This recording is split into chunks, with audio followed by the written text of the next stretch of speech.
दोस्तों, Mannu short and classes में आपका हार्दिक स्वागत है। डिक्टेशन स्टार्ट होगी 90 शब्द प्रति मिनट ठीक 3 सेकंड बाद।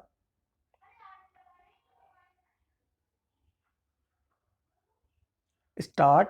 भले ही दूर की कोड़ी लग रही हो, पर केंद्रीय परिवहन मंत्री नितिन गडकरी का हाइड्रोजन से चलने वाली कार से संसद पहुंचना संकेत देता है कि सरकार जीवाश्म ईंधन का इस्तेमाल घटाने के प्रयास शिद्दत से करना चाहती है। इलेक्ट्रिक वाहनों पर जोर देने के बाद अब गडकरी हाइड्रोजन वाहनों को भविष्य की सवारी बता रहे हैं। इसके बावजूद कि यह इलेक्ट्रिक से ज़्यादा महंगी और खर्चीली है, गडकरी की इच्छाओं और परिस्थिति में जमीन आसमान के फर्क की पाटने का काम सिर्फ सांकेतिक कदमों से नहीं हो सकता।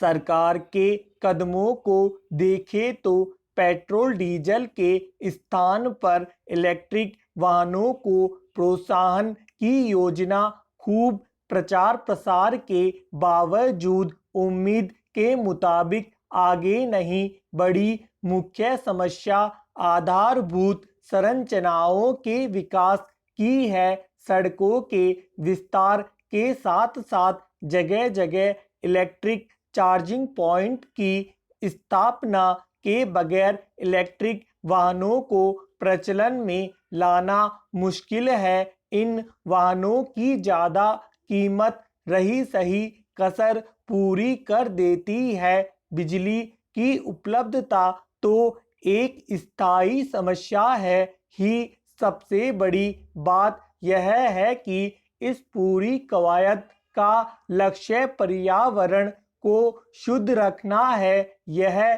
तभी संभव होगा जब इलेक्ट्रिक वाहनों को चार्ज करने में इको फ्रेंडली बिजली का इस्तेमाल हो और इसमें लगने वाली बैटरी का निर्माण भी पर्यावरण के अनुकूल हो। पेट्रोल डीजल के स्थान पर कोयले या अन्य जीवाश्म ईंधन से बनाई गई बिजली से वाहन चलाने का कोई लाभ नहीं है। इसलिए सबसे जरूरी यह है कि देश में अक्षय ऊर्जा स्रोतों का तेजी से विकास किया जाए। पूरी दुनिया में अक्षय ऊर्जा स्रोतों के विकास में तेजी तो आई है, पर लक्ष्य अभी दूर है। दरअसल 2015 के पेरिस समझौते के बाद वैकल्पिक ऊर्जा साधनों पर निर्भरता बढ़ाने पर जोर दिया जाने लगा है। अच्छी बात यह है कि इसके सकारात्मक परिणाम आने लगे हैं। दुनिया के कुल ऊर्जा उत्पादन में पवन व सौर ऊर्जा की हिस्सेदारी 2015 के बाद से 2 गुनी हो गई है। जलवायु परिवर्तन पर काम करने वाली संस्था एम्बर की 30 मई 2022 को जारी रिपोर्ट के अनुसार 2021 में दुनिया में 38% ऊर्जा स्वच्छ स्रोतों से हासिल की गई है। इसमें पहली बार 10.3% हिस्सेदारी पवन और सौर ऊर्जा की रही। विशेषज्ञों को भरोसा है कि यदि ऐसा ही चलता रहा तो इस शताब्दी के अंत तक धरती के तापमान में बढ़ोतरी को 1.5 डिग्री तक सीमित करने में सफलता मिल सकती है। इसमें कोई दो राय नहीं कि भविष्य अक्षय ऊर्जा स्रोतों का ही है। इसलिए जितनी जल्दी इसके अनुकूल व्यवस्था बनाई जा सके उतनी ही जल्दी हम लक्ष्य हासिल कर सकते हैं। एक सामान्य परिवार का व्यक्ति वर्ष 1916 के आसपास पढ़ाई पूरी कर जब डॉक्टर बनकर लौटे तो उससे घर परिवार और समाज की अपेक्षा का अंदाज हम आसानी से लगा सकते हैं। राष्ट्रीय स्वयंसेवक संघ के संस्थापक डॉक्टर केशव बलीराम जब डॉक्टरी की पढ़ाई पूरी कर वापस नागपुर आए तब कांग्रेस में सक्रिय अधिकांश नेता विवाहित थे।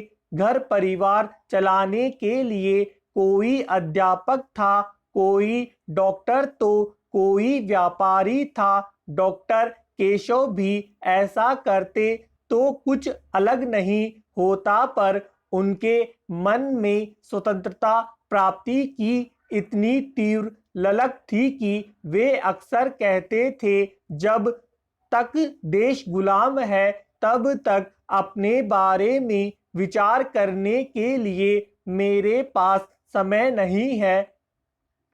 वर्ष 1920 के नागपुर में हुए कांग्रेस अधिवेशन में उन्होंने अखिल भारतीय प्रस्ताव समिति को प्रस्ताव दिया कि कांग्रेस का उद्देश्य भारत को संपूर्ण स्वतंत्रता दिलाना और दुनिया को पूंजीवाद के चंगुल से मुक्त कराना होना चाहिए। वर्ष 1921 के आंदोलन में भी वे सहभागी हुए। तब ऐसी सोच थी कि जेल जाने का मतलब देशभक्ति का परिचय होता है। न्यायालय में बचाव करने को डरपोक मानसिकता माना जाता था। डॉक्टर केशव को यह कतई मंजूर नहीं था, इसलिए उन्होंने सत्याग्रह में भी भाग लिया, न्यायालय में बचाव भी किया और जमानत ठुकराकर कारावास भी स्वीकार किया।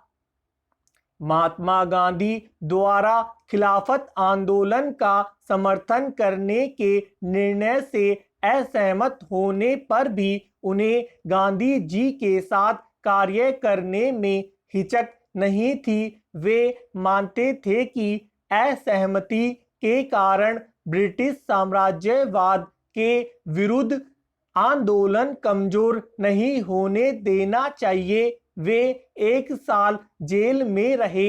जेल से छूटने के बाद उनके स्वागत के लिए जेल के बाहर भारी वर्षा में भी हजारों लोग उपस्थित थे। जेल के बाहर ही उन्होंने कहा, जेल में जाने से मेरी योग्यता बढ़ नहीं गई है। यदि आप ऐसा मानते हो तो इसके लिए अंग्रेज सरकार को ही धन्यवाद देना चाहिए। जब उनकी आयु 8-9 साल की रही होगी, शायद तीसरी कक्षा के छात्र थे, तब रानी विक्टोरिया के नाम से विद्यालय में हुए महोत्सव में मिठाई बटी। उन्होंने मिठाई लेकर फेंक दी। यह घटना सामान्य नहीं है, क्योंकि उस समय तक नागपुर में स्वतंत्रता आंदोलन की धमक नहीं पहुंची थी। उनके घर राष्ट्रीय विचार आंदोलन का वातावरण भी नहीं था। उनमें गुलामी को लेकर चिढ़ थी और आजादी को लेकर जन्मजात अनुराग था। अक्टूबर 1925 में विजयादशमी के दिन संघ की स्थापना हुई, लेकिन इसका नाम अप्रैल 1926 में 22 स्वयंसेवकों के साथ मिलकर तय किया। धन्यवाद दोस्तों, लाइक और शेयर जरूर करें।